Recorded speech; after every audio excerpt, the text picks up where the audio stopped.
What in the heck is going on with the Denver real estate market? Hey, it's Sean Reddy of the Keller Williams Reddy Group. Hope you had a great 4th of July. I'm still rocking my red, white, and blue, and happy second half of 2025 to you. Now, this segment, we're going to break down the month over month and year over year trends of the Denver metro real estate market. Now, this is a 7-county area. If you want something more localized, reach out because we'll make the same thing for you. Yet, we do this for really one reason, so that we can be a resource for you if you plan on entering the market as a buyer, a home buyer, a seller. Maybe you're doing both and you're just moving, or you plan on entering the market in the next 6 to 12 months. This data is, it's been kept for years and years and years, but it's designed to give perspective and trend lines of 9 health measures of the Denver metro market. Now, we're going to start with some month-over-month data. That's what I have pulled open here. And color coding is simple. If the trend is moving towards the buyer's favor, it's going to be shaded in red. If it's moving towards the seller's favor, it is shaded in green. If it's the same as last month, it'll be shaded in yellow, but that's not the case here. Now, probably noticing a lot of red in this picture, and for a good reason. We're going to talk about that. And we'll start with... let's start with the biggest mover. Well, you know what? The biggest one that surprised me this month, this is June of this year compared to May, is the near 19% drop in new listings. We haven't seen a drop in new listings in several months. In fact, we've been seeing the last 2 months over 7,500 homes come to the market in this 7-county area. That's significant. I'll get into that here in a second. We saw, again, a huge 19% drop in new listings, bringing us back to, somewhere halfway between February and March numbers in terms of homes hitting the market. Now, the expectation from a seasonality perspective is for that to likely continue. We'll start seeing streaks of less homes hitting the market. And that is one of only 2 green measures. So obviously, if you're a seller, that's super helpful because you had less competitors coming to market than you did the previous month. Other green number, median price up 0.9%. Not a big jump, but, well, you know what? That's a $5,200 jump between May and June. Now, median means that half sold for more, half sold for less, and this only measures the homes that closed in the month of June. So it's not necessarily indicative of values across the board, yet we use it as a guidance in terms of what's going to happen with home values. More on that as I get into the year over year. Now, flip side of that. Again, lots of red in this picture. Let's talk about why. First, selling times. Both went up. So the median days on market, now days on market means between debut of a listing and when it goes under contract, median jumped up by 35%. That's the second straight increase of median days on market. Also, the second straight increase of average days on market, which jumped 10.5%. So all that to say, it's taking longer to sell a house. Just know that.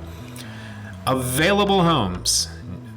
Total available inventory up over 15,000 in a 7-county area.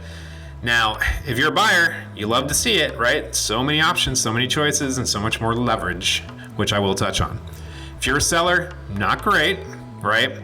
Lots of competition out there, and we'll get into why the market may feel like it's slow, but it's really not, when we're looking at some longer term perspective graphs here in a couple minutes. But available inventory jumped up, or shouldn't say jumped 2.7%, but increased for the 6th straight month. Meanwhile, new purchase contract activity fell by 7.7%. So it's kind of the double-edged sword there, with more homes on the market and less people buying them. Not great if you're selling a home, yet not insurmountable either, which we'll talk about. Closed sales. I found this one kind of interesting because last month purchase contracts went up, so you figure this month closed sales would go up, but they didn't. They dropped by 4.3%. I suspect there was probably a significant amount of contract fallout, meaning, not probably, you had 4,700 homes going to contract. Only 4,100 of them reached the closing table. Now, there could be some delayed contracts, yet probably some significant contract fallout as well, which, people point to, oh, it was inspection related or finance related. No, it's cold feet, and it's this big number here staring them in the face saying, hey, I can get out of this and into something else. All right, average price fell for the second straight month. We already talked about the median price, but for the fourth straight month, seller leverage slipped by 0.8%.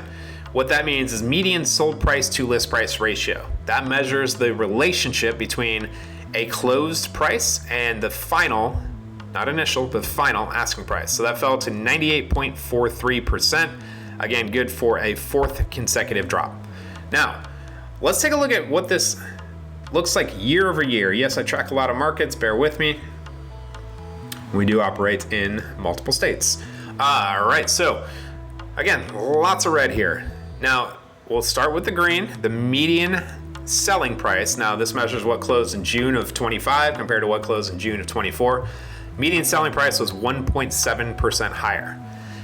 That kind of falls in line with traditional, if you will, appreciation rates of 2 to 4% annually. But check this out, the average price did not rise by 1.7%. In fact, it fell by 0.2%. So last year, the average home was selling for $731 and some change, almost $732, while this year the average home is selling for $730 and a little bit of change.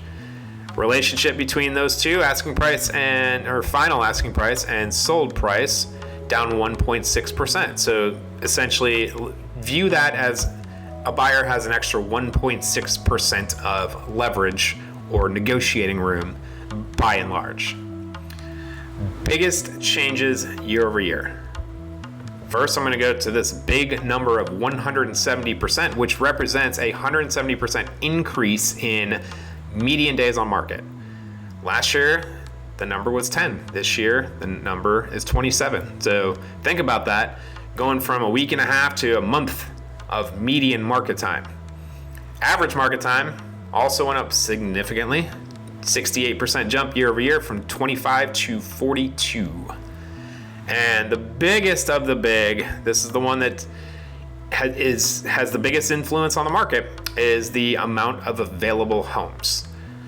15,000, as I mentioned, over 15,000. First time since, I think, 2011 that there have been over 15,000 homes on the market. Y'all probably remember what the landscape was like in 2011. Now, purchase contracts fell pretty starkly, if that's a word, 7.8%. Now, think about this for a second. 15,000 homes for sale, including 6,400 that hit the market in the month of June, yet only 4,300 of them were purchased in that month. So the current demand cannot keep up with this, and I'm going to show you what that looks like here on a graph here in a moment. So new listings increased by 4.7%. Purchase contracts we talked about fell.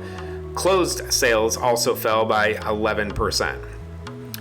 Now, let's wrap this up with a little visual exercise in this. Now, I've been keeping these metrics basically since the interest rate spike started affecting the market.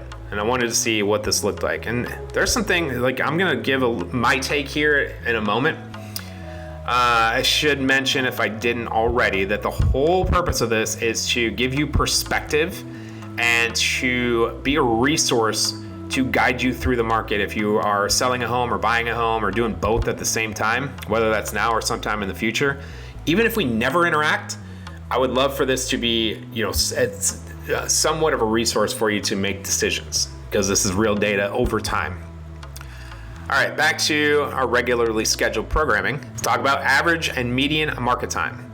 Now, you can see the ebbs and flows here as we get into seasonality, with the longest market times being in the winter, shortest being in the spring.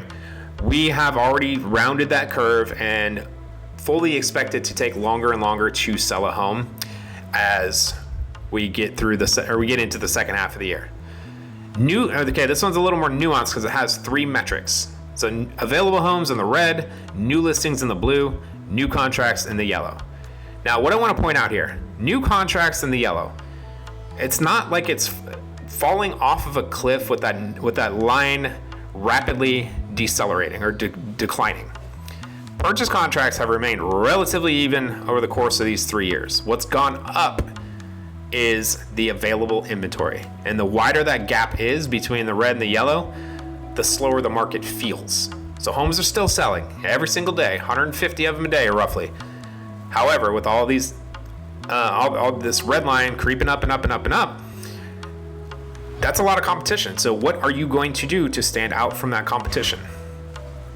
Closed sales, ups and downs, not a fall off, but just ups and downs. And then average and median price. Is it going down? No.